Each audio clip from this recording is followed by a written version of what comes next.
Saatnya berpetualangan, datang ke Taman Pelangi. Bersama teman-teman semua, yuk kita saling membantu. Aku punya tas berlari dengan si Joko. Bergegaslah ayo berpetualang. Saatnya Assalamualaikum warahmatullahi wabarakatuh. Hai guys, kembali lagi bersama saya Siti Nur Aziza. Pada kesempatan kali ini saya akan membahas mengenai IP address dan subnetting.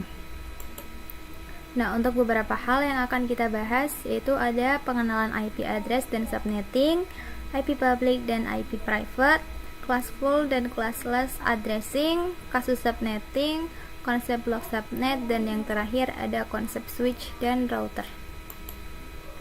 Nah, untuk yang pertama yaitu ada pengenalan IP address dan subnetting. Ketika suatu perangkat ingin terhubung ke perangkat lainnya, baik itu menggunakan wired ataupun wireless, tentu saja memerlukan identitas nama pada setiap perangkat. Identitas tersebutlah yang dinamakan IP address. Nah, untuk saat ini IP address terbagi menjadi dua, yaitu IPv4 dan IPv6. Di IPv4, jika di mikrotik itu terdapat prefix. Contohnya yaitu ada 192.168.1.1/24. Nah, slashnya ini yang dinamakan prefix. Nah, untuk selanjutnya yaitu ada subnetting. Subnetting adalah upaya atau proses untuk memecah sebuah network dengan jumlah host yang cukup banyak menjadi beberapa network dengan jumlah host yang lebih sedikit.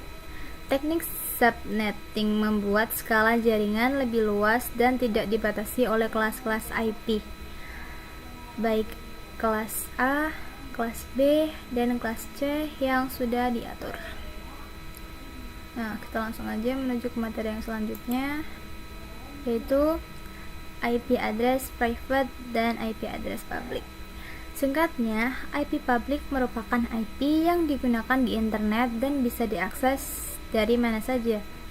Jadi, misal kalian mengakses Facebook, YouTube, dan lain sebagainya, maka secara tidak sadar kalian sedang mengakses IP public masing-masing yang dimiliki, asalkan device kalian terkoneksi ke internet. Alamat IP private biasa digunakan di dalam jaringan lokal dan tidak dapat diakses langsung dari internet. Ini adalah bagian penting dari konsep yang dikenal sebagai Network Address Translation atau NAT, yang memungkinkan beberapa perangkat dalam jaringan lokal menggunakan satu alamat IP public tunggal untuk berkomunikasi dengan internet. Nah, untuk kelasnya yaitu ada kelas A, B, dan C. Nah, untuk kelas A yaitu dari 10.0.0.0 sampai 10.255.255.255. Nah, untuk kelas B yaitu dari 172.16.0.0 sampai 172.31.255.255. Nah, untuk kelas C yaitu dari 192.168.0.0 sampai 192.168.255.255. Nah, kita langsung aja menuju ke materi yang berikutnya, yaitu IP address classful dan classless. Nah, jadi IP address ini terbagi menjadi dua, yaitu IPv4 dan IPv6. Nah, di dalam IPv4 itu terbagi lagi menjadi dua, yaitu IP address public dan IP address private. Nah, IP address public dan IP address private ini terdiri dari beberapa kelas, yaitu ada kelas A, B, C, D, dan E. Tetapi kelas D dan E ini tidak digunakan. Nah, untuk kelas yang ini juga sama, tetapi ini biasanya digunakan untuk IP private. Nah, di sini ada istilah CIDR atau prefix yang biasanya digunakan di mikrotik.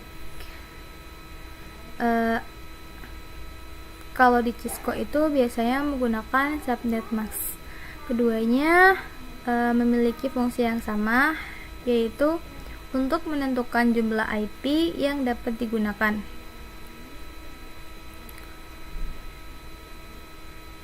Untuk IP address public itu adalah alamat IP yang dapat diakses secara global di internet. Contohnya public DNS Google 8.8.8.8 dan 8.8.4.4.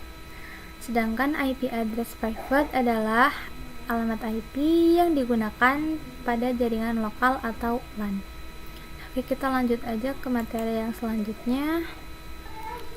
Untuk melakukan proses subnetting, kita perlu melakukan beberapa proses seperti traffic yang sesuai, subnet mask, IP network, IP broadcast, rank IP yang bisa digunakan. Nah, untuk pengertiannya yaitu traffic menunjukkan jumlah IP yang bisa digunakan. Subnet mask yaitu representasi dari traffic, menunjukkan jumlah IP yang bisa digunakan. Jadi keduanya ini punya fungsi yang sama, hanya saja bedanya traffic biasa digunakan di MikroTik, sedangkan subnet mask biasanya digunakan di Cisco. Nah, untuk IP network yaitu tanda alamat pada suatu jaringan LAN. IP broadcast yaitu alamat IP yang digunakan untuk melakukan pengiriman informasi ke semua host yang ada pada jaringan LAN tersebut. Dan untuk rank IP yang tersedia dan bisa digunakan. Kita lanjut saja ke materi yang berikutnya, yaitu ada contoh kasus subnetting. Nah, jadi misalkan di sini terdapat 30 PC dan kita menggunakan IP pada kelas C, yaitu 192.168.0.0 sampai 192.168.255.255. Jadi langkah yang pertama itu kita perlu mencari traffic dengan perpangkatan. Jadi kita cari jumlah perpangkatan 2 yang mendekati jumlah PC-nya. Jadi ini gak boleh terlalu sedikit dan gak boleh kebanyakan. Jadi yang paling mendekati tapi gak boleh terlalu sedikit. Yang berikutnya yaitu kita menghitung traffic. Cara menghitungnya yaitu 32 dikurangi 5, dimana 5 itu adalah pangkat dari 2 yang menghasilkan 32 ini. Nah, 32 ini bukan hasil dari ini ya guys, melainkan jumlah bit dalam IPv4. Nah, 32 dikurangi 5 itu sama dengan 27. Nah, selanjutnya yaitu kita menentukan total IP dengan cara 2 pangkat 32 dikurangi 27 sama dengan 2 pangkat 5. Nah, 2 pangkat 5 itu hasilnya 32.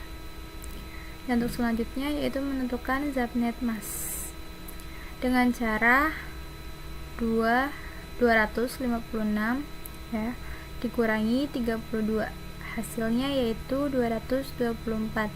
Jadi subnet masknya itu adalah 255.255.255.224. Nah, untuk IP networknya yaitu 0, 32, 64. Dan untuk IP broadcastnya yaitu 31 dan 64, dimana IP broadcastnya ini diperoleh dari IP network yang dikurangi 1 ya. Jadi ini 32 dikurangi 1 sama dengan 31, 64 dikurangi 1 sama dengan 63. Nah, kemudian misalkan kita memilih blok 1 ya. Blok 1 itu yang ini blok 2, ini blok 3. Blok 1 itu yang ini, misalkan kita memilih yang ini, maka menjadi 192.168.0.0 sampai 192.168.0.31. Nah, untuk rank IP-nya yaitu 192.168.1 sampai 192.168.0.30. Jadi untuk menentukan rank IP-nya itu kalian tidak boleh kurang dari IP yang ini dan nggak boleh lebih dari IP yang ini. Oke, kita lanjut aja ke materi yang berikutnya. Selanjutnya yaitu ada konsep blok subnet. IP network, IP broadcast itu diibaratkan seperti ruangan. Jadi misalkan ini blok 1, ini blok 2, ini blok 3, dan ini blok 4. Setiap blok subnet by default tidak bisa saling ping komunikasi. Kumpulan PC yang berada pada suatu ruangan perlu dikonfigurasi menjadi satu blok subnet. Jadi misalkan ada 2 PC yang menggunakan blok 1, itu mereka bisa saling terhubung. Tetapi jika kedua PC tersebut menggunakan blok yang berbeda, ya misalnya PC 1 menggunakan blok 1 dan PC 2 menggunakan blok 2, maka kedua PC tersebut tidak dapat terhubung. Ada yang berikutnya yaitu IPv4 delivery type. Nah, untuk tipenya itu ada unicast, multicast, dan broadcast. Unicast ini one-to-one communication. Jadi unicast itu adalah proses pengiriman data tepat diterima oleh satu host saja ya teman-teman. Contohnya seperti komunikasi yang dilakukan IP address, baik kelas A, B, ataupun kelas C, dari satu host ke host satu tujuan yang sudah ditentukan. Nah, untuk multicast yaitu one-to-many communication. Multicast ini adalah proses pengiriman data oleh satu host ke beberapa destinasi yang sudah dikelompokkan tujuannya dalam satu grup. Contohnya IP address kelas D. Nah, untuk broadcast yaitu one-to-all communication, yaitu proses pengiriman data yang diterima oleh semua host pada jaringan. Jadi dari satu host mengirim ke semua tujuan yang sudah dikelompokkan sesuai broadcast domainnya. Contohnya yaitu cara kerja ARP. Nah, ini untuk contoh unicast, ini contoh multicast, dan ini contoh broadcast. Oke, kita lanjut aja ke materi yang berikutnya, yaitu ada konsep switch dan router. Switch itu biasanya digunakan untuk mengkoneksikan perangkat yang satu network, sedangkan router yaitu untuk mengkoneksikan perangkat yang berbeda network. Jadi kalau misalkan ada 2 PC yang menggunakan network yang berbeda, kalian bisa menggunakan router sebagai perantaranya ya guys.